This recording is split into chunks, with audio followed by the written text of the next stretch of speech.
Kung ikaw ay lampas, 70 dapat mong malaman ang mga ehersisyong ipapakita ko. Mapapansin mong mas komportable ka. Pag natutunan mo ito, sisimulan na natin agad. At kung hindi mo pa kaya, siguradong dapat kang mag-practice. Kaya yan muna ang paalala ko sa'yo. Magkaugnay ang dalawa, kaya napakahalaga ng unang ehersisyo. Pero baka iniisip mo, ay, wala talaga akong ganang gawin yan. Ipapakita ko sa'yo ng simple lang. Tumayo ka, mas maganda kung sa ibabaw ng banid. Tapos, bababa ka, hihiga ka ng patihaya, huminga ka ng malalim, isang beses papasok, isang beses palabas, tapos tatayo ka ulit. Baka iniisip mo, anong klaseng hersisyo yan? Sasabihin ko, isa ito sa pinakamahalaga habang tumatanda ka. Alam mo ba na ang daming tao na hindi na naglalakad-lakad kapag tumanda na sila kasi iniisip nila na kapag nadapa sila, hindi na sila makakatayo o kaya naman iniisip nila na ako, kapag nadapa ako, siguradong masasaktan ako ng todo. Kaya itong pagyuko, pagsanay na magkaroon ng kontak sa sahig at pagtayo ulit, yan ang mahalaga. Ano ang pinakamagandang ehersisyo? Pakinggan mo, ito ang pinakamagandang ehersisyo. Yumuko ka, Humiga ka, humiga. At siguro, halimbawa lang, nahihirapan ka ba? Napapansin mo, ay, paano ba ako gagalaw ngayon? Itayo mo ang iyong paa dahil mas malakas ang paa kaysa sa braso. Iikot-ikot mo ng kaunti ang sarili mo at mapapansin mo, aha, mula sa posisyong ito, mas madali na. Tapos, maaring sumandal ka na. Mahirap makarating sa posisyong ito. Ano ang susunod na hakbang? Ngayon, pwede mong hilahin ang paa mo palapit, ilagay ang bigat sa isang paa at bahagyang itulak ang sarili pataas. Pero baka may problema ka na. pagkatapos, maglagay ka dito ng upuan, isipin mong may upuan dito. Ilalagay mo ang kamay mo sa upuan. Siyempre, hindi dapat magalaw ang upuan, hindi dapat madulas. Na baka madapa ka o kung anuman, tapos itutulak mo ang sarili mo pataas gamit ang upuan, aakyat ka muna sa tuhod mo. Pareho mong ilalagay ang mga kamay mo sa upuan, itutulak mo ang sarili mo pataas, ilalagay mo ang isang paa, tapos yung isa pa, at makakatayo ka na. Kahit ano pa ang mangyari at anuman ang kailangan mong tulong para makatayo, kunin mo ang tulong na iyon pero huwag kang magpatulong sa ibang tao na iaangat ka o bubuhatin ka pataas. Bawal yon. Kailangan mong gawin ito mag-isa kahit tumagal ng 10 minuto. Pag ginawa mo ito ng 10 araw, hindi mo na makikilala ang sarili mo. Oo, nakaka-interes kasi naranasan din namin yun sa totoong buhay. Tinanong pa namin, uy, humiga ka muna, gusto kong makita paano mo gagawin. At minsan talaga, nakakalungkot kasi hindi na kayang humiga ng mga tao at lalo na hindi na rin sila makabangon. Kaya naging isang gawain talaga ito na palagi naming ipinapagawa sa kanila. Subukan mong humiga at bumangon ulit. At ganoon din, habang mas madalas mong ginagawa, mas nagiging madali ito. At kaya mo yan, kaya mo rin yan, makakabangon ka ulit, kailangan mo lang subukan. At kung alam mo na ngayon kung ano ang pakiramdam kapag mababa ang upo mo, maraming tao, maraming matatanda na lampas 70 oo, ayaw nang umupo sa sofa. Bakit? Doon, mas mababa ang upo nila at hindi na sila makabangon, kaya gusto nila sa mataas na upuan lang, mas madali para sa kanila. Bakit? Dahil hindi na sanay ang mga binti na magbuo ng lakas sa mabababang anggulo. Mag-iiwan ka naman ng komento at isulat mo kung kamusta ka, interesado talaga ako, interesado rin kami. Madali ka bang makababa sa sahig at makabalik ulit pataas? Ito ang pinaka-importanteng ehersisyo talaga dito. Minsan nga, pinapataas pa ang mga upuan ng inidoro. Oo, naranasan ko yan sa mga kakilala at kamag-anak ko. Hindi na kayang tumayo ng mga tao mula sa pagkakaupo sa inidoro, kaya pinapataas ang upuan ng inidoro ng mga 10 o 15 sentimetro para sapat ang lakas ng mga binti. At yon ang pinakamasama mong magagawa dahil pag-iingat lang yon. Hindi mo na ehersisyo ang mahina na kaya lalong lumalala. Darating ang panahon na hindi mo na kayang umupo sa inidoro dahil hirap ka ng tumayo mula ron. Lahat ay tungkol sa ehersisyo. Iyan ang mahalaga. Punta na tayo sa susunod na ehersisyo. May kinalaman ito sa pagkilos ng iyong katawan. Laban sa pag-upo, ibig sabihin para maiwasan ang paninigas at paninikip ng mga kalamnan dahil sa matagal na pag-upo. Ganito, tumayo ka, magkatapat ang mga paa. At ngayon, napakadali lang ng gagawin. Sa itaas mo, kung nag-e-ensayo ka sa kwarto, nandoon ang kisame at ang hamon ay dapat kaya mong tumingin ng diretsyo paitaas papunta sa kisame. At kung gusto mo pang dagdagan, dapat ang ulo mo ay nakapantay o nakahiga ng pahalang. Pwede mong subukang tumingin paangat sa kisame, pero ang minimum ay siguraduhing nakikita mo ang kisame gamit ang iyong mga mata. Kasama rito ang kakayahan ng mata na gumalaw, na marami na ang hindi kayang gawin. Bakit na ba ito nangyayari? Isipin mo, gaano karaming matatandang tao ang naglalakad na gamit ang walker. Ganito.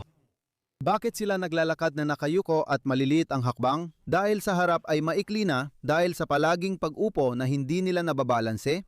Dahil dito, mahalaga ang ehersisyong ito para sa magandang pakiramdam sa pagtanda. Hindi ba natin ito ititigil? May nalala pa ako. Para lang sa'yo, subukan mong pumunta sa harap ng salamin at tumayo ka. At tingnan mo, kapag naglalakad ka, kung tuwid ka bang maglakad o medyo nakayuko ka na pasulong. Minsan, sobrang kaunti lang ang pagkakaiba na hindi mo na talaga nararamdaman. Kaya, subukan mo lang talagang tingnan. O ipatingin mo na lang kung tuwid ka pa bang maglakad o medyo nakayuko ka na pasulong. Naniniwala akong mas maganda kung hindi na kailangang gumamit ng walker balang araw. Hindi mo napapansin? Yan ang problema.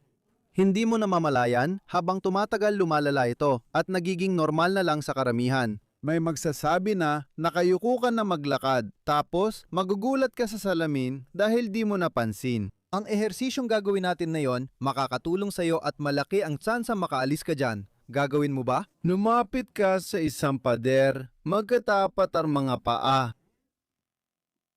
Siguraduhin mo ng tama ang posisyon ng balakang, alisin ang arko ng likod, hilahin ang pusod papasok at itulak ang balakang pasulong. Pagkatapos, ang balakang na medyo nakayuo na siguro dahil sa paninigas ay itatama mo na ngayon.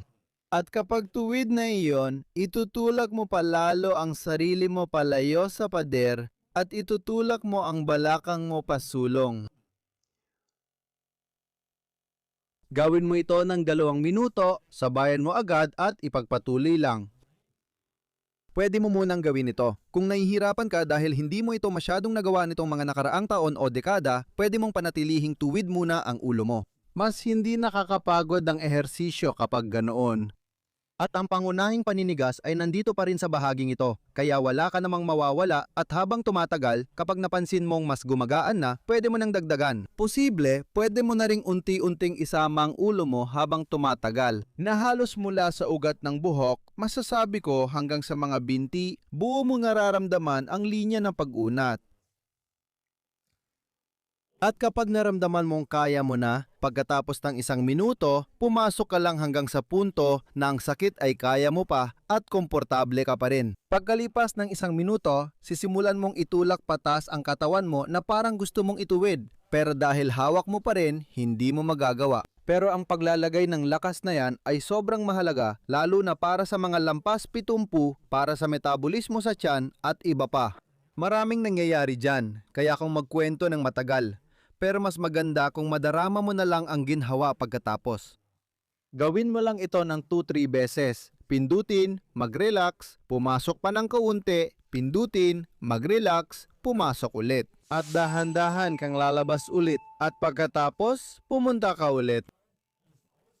Pantay lang, relax lang na sumulong. Hindi mo kailangang bumaba ngayon. Yung kanina na maikli sa likod, hahabaan lang ng kaunti tapos lalabas na. Tapos maglakad ka ng ilang hakbang at damhin mo kung ano ang pakiramdam. Sumabay ako kanina kahit di mo nakita. Gustong-gusto ko talaga ang ehersisyong ito. Gamitin ang oras. Dapat itong gawin 2 beses o kahit 3 beses sa isang araw. Hindi naman kailangan yon. Pwede mo gawin ng 2 beses, pero sapat na ang 1 beses at mas maganda kung regular kaysa 3 beses kada 5 araw. Sige, huling ersisyo na. Ngayon, tungkol naman ito sa pag-ikot at sa pagkilos ng balikat. Tumayo ka ulit palayo sa isang pader. Okay, dapat magkalapad ang mga paa sa balikat at siguraduhing hindi gagalaw ang mga ito. Manatili lang silang nakatayo sa sahig ayon sa pwesto. Pagkatapos, piliin mo kung aling bahagi ang gusto mong sanayin. Kanan, kaliwa, kahit alin. Iunat mo ang kaliwang braso palabas at hilahin mo ito paatras. At sabay din at ipihit mo ang palad pataas, nakalimutan kong sabihin. At umikot ka at umikot, tama na, sapat na yan. sapat na dito. Para sa mga lampas, 70 taong gulang ang anggulo ay ganito, na ang braso mo ay tuwid na patayo sa pader. Bawat dakdak na sentimetro at anggulo. Isang benepisyo, pero ito ang sinasabi namin na dapat talagang magawa ng isang lampas, 70 taong gulang.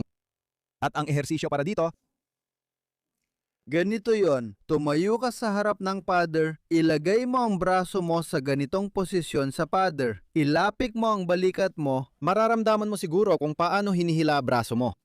kung may problema ka sa impingement o sa harap at balikat, pwede mong ibaba ang anggulo hanggang sa mas komportable ka. At pagkatapos, dapat nung unti-unting itaas araw-araw hanggang sa makarating ka sa horizontal na posisyon.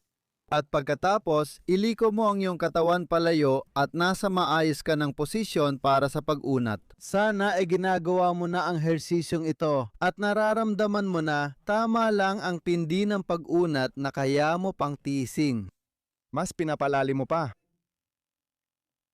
Ramdam mo ang hatak mula balikat hanggang braso, minsan pati dulo ng daliri. Saan mo ito nararamdaman, Petra?